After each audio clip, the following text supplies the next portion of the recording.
बहुत ही सुंदर कथा। ठाकुर जी से रिश्ता कैसे किया जाता है। एक बार मथुरा के निकट एक गांव में एक छोटी लड़की रहती थी। वृंदावन के निकट होने के कारण वहां से बहुत लोग ठाकुर जी के दर्शन को जाते थे। जब वो छोटी बच्ची 5 साल की हुई तो उसके घर वाले बांके बिहारी जी के दर्शन के लिए जा रहे थे। उस समय वाहन बहुत कम थे। उनको दर्शन को जाते देख उस छोटी लड़की ने कहा, पिताजी मुझे भी अपने साथ ठाकुर जी के दर्शन के लिए ले चलो। पिताजी ने कहा, बेटा अभी आप छोटे हो, इतना चल नहीं पाओगे, थोड़ा बड़ा हो जाओ तब तुम्हें साथ में ले चलेंगे। कुछ समय बीता। जब वो 7 साल की हुई तो फिर घर वालों का किसी कारणवश वृंदावन जाना हुआ। फिर उस बच्ची ने कहा, पिताजी अब मुझे भी साथ ले चलो ठाकुर जी के दर्शन के लिए। लेकिन किसी कारणवश वो उसको न ले जा सके। बच्ची के मन में ठाकुर जी के प्रति बहुत घना प्रेम था। वह बस उनका मन से चिंतन करती रहती थी और दुखी भी होती थी कि आज तक ठाकुर जी के दर्शन को न जा सकी। गांव में उसके सभी सहपाठी प्रभु जी के दर्शन कर चुके थे। जब वो सब ठाकुर जी के मंदिर और उनके रूप का वर्णन करते तो इस बच्ची के मन में दर्शन की ललक और भी बढ़ जाती। समय अपने पंख लगा के बढ़ता गया। कहीं अवसर मिले जाने का, पर शायद उसके भाग्य में ठाकुर जी के दर्शन नहीं लिखे थे। जब वो 17 साल की हुई तो उसके पिताजी को उसके विवाह की चिंता हो गई। उसका विवाह तय हो गया। संयोग कहो कि उसकी ठाकुर जी के प्रति प्रेम के कारण उसका विवाह वृंदावन के सबसे पास वाले गांव में हो गया। वह लड़की बहुत प्रसन्न थी कि अब तो उसको भी ठाकुर जी के दर्शन होंगे। जब विवाह संपन्न हुआ तो वह अपने ससुराल गई। फिर रस्म निभाने के लिए वापस अपने घर आई। 1-2 दिन बाद वो और उसके पति जब वापस अपने घर जा रहे थे तो बीच में यमुना नदी पर उसका पति बोला, तुम कुछ देर इधर बैठो, मैं यमुना में स्नान करके आता हूँ। उस लड़की का चिंतन अब ठाकुर जी की तरफ चला गया और सोचने लगी कि कब ठाकुर जी के दर्शन होंगे। उस लड़की ने लंबा घूंघट निकाल रखा है क्योंकि वहाँ गांव है, ससुराल है, और वही बैठ गई। फिर वो मन ही मन विचार करने लगी कि देखो ठाकुर जी की कितनी कृपा है। उन्हें मैंने बचपन से भजा और दर्शन के लिए लालायित थी। उनकी कृपा से अब मेरा विवाह श्रीधाम वृंदावन में ही हो गया। पर मैं इतने सालों से ठाकुर जी को मानती हूँ, पर अब तक उनसे कोई भी रिश्ता नहीं जोड़ा। फिर सोचने लगी, ठाकुर जी की उम्र क्या हो सकती है। मेरे हिसाब से लगभग 17 वर्ष के ही होंगे। मेरे पति 21 वर्ष के हैं, उनसे थोड़े ही छोटे होंगे। इसलिए वो मेरे पति के छोटे भाई की तरह हुए तो मेरे देवर की तरह।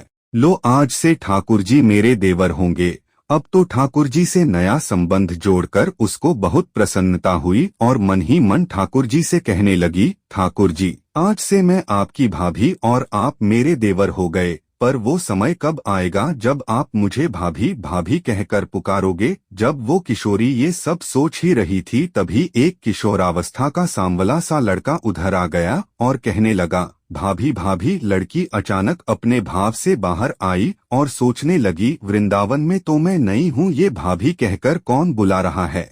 वो नई थी इसलिए घूंघट उठाकर भी नहीं देखा कि गांव के किसी बड़े बूढ़े ने देख लिया तो बड़ी बदनामी होगी। जब वह बालक बार बार कहता पर वह उत्तर ही न देती। बालक उसके और पास आया और कहा, भाभी नेक अपना चेहरा तो दिखाए दे।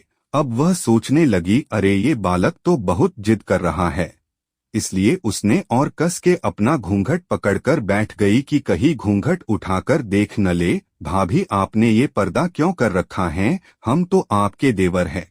उस लड़की ने उसको एक नजर देखा, फिर कहा, नहीं हम आपको नहीं जानते, और घूंघट ओढ़ लिया। नहीं नहीं हम आपको जानते हैं, आप उस गांव के हो न, बस कुछ ही दूर में हमारा घर है। भाभी अपना चेहरा तो दिखाओ। जब कह दिया न हम आपको नहीं जानते, इनको पता चल गया तो बहुत मार पड़ेगी। भाभी आप तो नाराज हो रही हो, देखो हम आपके इतने प्यारे देवर हैं, आपसे मिलने के लिए इतनी दूर तक आ गए और आप हो की बात भी नहीं कर रहे हो। क्यों आप हमसे मिलना नहीं चाहते हो। और इतना कहते ही उस लड़के ने घूंघट खींच लिया और चेहरा देखा और भाग गया। थोड़ी देर में उसका पति भी आ गया। उसने अपने पति को सब बात कही। पति बोला, चिंता मत करो, वृंदावन बहुत बड़ा थोड़े ही है, कभी भी किसी गली में लड़का मिल गया तो उसकी हड्डी पसली एक कर दूंगा, फिर कभी भी वह ऐसा नहीं कर सकेगा। तुम्हें जब भी और जहां भी दिखे मुझे जरूर बताना। फिर दोनों घर चले गए। कुछ दिन बाद उसकी सासू माँ ने अपने बेटे से कहा, बेटा देख तेरा विवाह हो गया, अब बहू मायके से भी आ गई, पर तुम दोनों अभी तक बांके बिहारी जी के दर्शन के लिए नहीं गए। कल तुम जाकर बहू को ठाकुर जी के दर्शन कराकर लाना। अगले दिन दोनों पति और पत्नी ठाकुर जी के दर्शन के लिए मंदिर जाते हैं। मंदिर में बहुत भीड़ थी। लड़का कहने लगा, देखो तुम स्त्रियों के साथ आगे जाकर दर्शन करो, मैं आता हूँ। जब वो आगे गई पर घूंघट नहीं उठाती, उसको डर लगता है कोई बड़ा बूढ़ा देखेगा तो कहेगा कि नई बहू घूंघट के बिना ही घूम रही है। बहुत देर हो गई तो पीछे से पति ने आकर कहा, अरे बाबली, ठाकुर जी सामने है, घूंघट काहे को नाय खोले। घूंघट नाय खोलेगी तो प्रभु जी के दर्शन कैसे करेगी। अब उसने अपना घूंघट उठाया और जो बांके बिहारी जी की ओर देखा तो बांके बिहारी जी की जगह वो ही बालक मुस्कुराता हुआ दिखा। तो वह चिल्लाने लगी, सुनिए ओजी, जल्दी आओ, जल्दी आओ। पति जल्दी से भागा आया और बोला, क्या हुआ। लड़की बोली, उस दिन जो मुझे भाभी भाभी कहकर भागा था न, वह लड़का मिल गया। पति ने कहा, कहाँ है? अभी उसे देखता हूँ, बता तो जरा। उसने ठाकुर जी की ओर इशारा करके बोली, ये रहा, आपके सामने ही तो है। उसके पति ने जब देखा ना, अवाक ही रह गया और वहीं मंदिर में ही अपनी पत्नी के चरणों में गिर पड़ा और बोला, तुम बहुत ही धन्य हो, वास्तव में तुम्हारे हृदय में सच्चा भाव ठाकुर जी के प्रति है। हम इतने वर्षों से वृंदावन में है, पर आज तक हमें उनके दर्शन नहीं हुए और तेरा भाव इतना उच्च है कि ठाकुर जी ने तुझे दर्शन दे दिए। ठाकुर जी से सच्ची प्रेम से जो भी रिश्ता करो तो ठाकुर जी उसे जरूर निभाते हैं।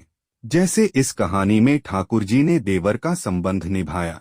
ठाकुर जी महाराज की यह कहानी अच्छी लगी हो तो हमारे इस YouTube चैनल को लाइक, सब्सक्राइब और कमेंट में जय जय श्री ठाकुर जी महाराज की जय जरूर लिखें। मिलते हैं अगली एक नई वीडियो में। धन्यवाद।